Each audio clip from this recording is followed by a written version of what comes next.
में मुख्यमंत्री नीतीश कुमार जिस तरह से एक बार फिर से एनडीए में शामिल हुए हैं, उनकी एनडीए में शामिल हो जाने के बाद से एनडीए में अब हलचल तेज हो चुकी है।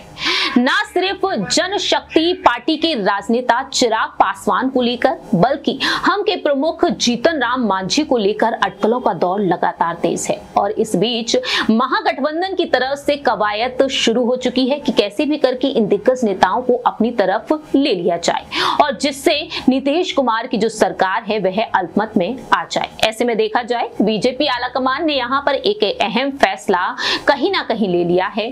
अब यहाँ पर जीतन राम मांझी के लिए अलग तरीके से सोच विचार किया जा रहा है कि उन्हें एक बड़ी जिम्मेदारी मिल सकती है। नमस्कार, मैं प्रांशी राठौर और आप देख रहे हैं नेक्स्ट 9 न्यूज। दरअसल बिहार में जिस तरह से जीतन राम मांझी ने नीतीश कुमार सरकार के मंत्रिमंडल को लेकर अपनी बात रखी, उन्होंने यहाँ पर अहम मंत्रालयों की मांग रखी, दर्द वह छलकाते हुए नजर आए, लेकिन फिर भी वह ये कहते हुए नजर आए हैं कि हम बीजेपी के साथ मिलकर ही काम करेंगे। वहीं उनके बेटे संतोष सुमन भी साफ कह चुके हैं कि एनडीए के साथ रहना ही वह पसंद करेंगे।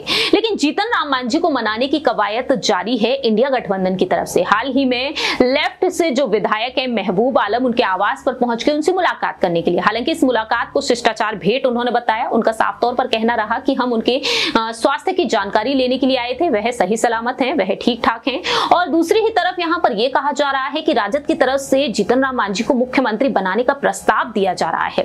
ऐसे में देखा जाए तो अब यहां पर बीजेपी जीतन राम मांझी को राज्यसभा भेजे जाने की प्लानिंग में कहीं ना कहीं जुट चुकी है।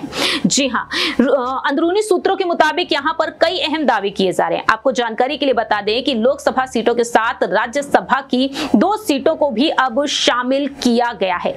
जानकारी के लिए आपको बता दें कि अब राज्यसभा सीट पर होने वाले चुनाव का ऐलान हो चुका है। 27 फरवरी को वोटिंग है और ऐसे में बिहार से 6 सदस्य अप्रैल महीने में सेवानिवृत्त हो रहे हैं और इन 6 सीटों पर चुनाव हो रहे हैं। तो 27 फरवरी को वोटिंग होनी है। ऐसे में जेडीयू और राजद के पास 2-2 और कांग्रेस और भाजपा के पास 1-1 राज्यसभा सीट है। तो अखिलेश प्रसाद सिंह जेडीयू से राष्ट्रीय उपाध्यक्ष वशिष्ठ नारायण सिंह और अनिल हेगड़े हैं, भाजपा से सुशील कुमार मोदी, राजद से मनोज झा और अशफाक करीब का कार्यकाल है जो समाप्त होने जा रहा है।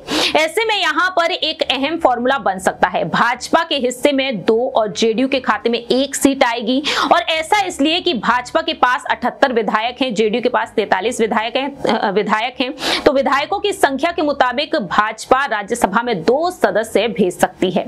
ऐसे में एक नाम जो है वो सुशील मोदी का है, दूसरा नाम विनोद तावड़े का हो सकता है। सूत्रों के मुताबिक ये भी सामने आ रहा है कि एनडीए में लोकसभा सीट एडजस्टमेंट को राज्यसभा सीट से जोड़ दिया गया है, तो 2 लोगों का नाम और सामने आ रहा है। ऐसे में देखा गया है कि यहाँ पर जो नाम सामने आया है पशुपति पारस और जीतन राम मांझी का नाम सामने आ रहा है। तो अब यहाँ पर यही देखना होगा कि जीतन राम मांझी को क्या वाकई में राज्यसभा भेजा जाएगा, क्या वाकई में यहाँ पर जो रणनीति अब बन रही है। ऐसे में यहाँ पर जो बड़ी रणनीति है, हिंदुस्तानी आवाम मोर्चा को लोकसभा चुनाव में कोई सीट नहीं देकर जीतन राम मांझी को राज्यसभा भेज दिया जाए या फिर राज्यपाल बना दिया जाए। तो भाजपा किसी एक को ही राज्यसभा भेज पाएगी, सब केंद्रीय स्तर पर तय होगा। देखना होगा कि राज्यसभा का टिकट किसे मिलता है और देखना होगा कि जीतन राम मांझी इसके लिए तैयार होते हैं या फिर नहीं।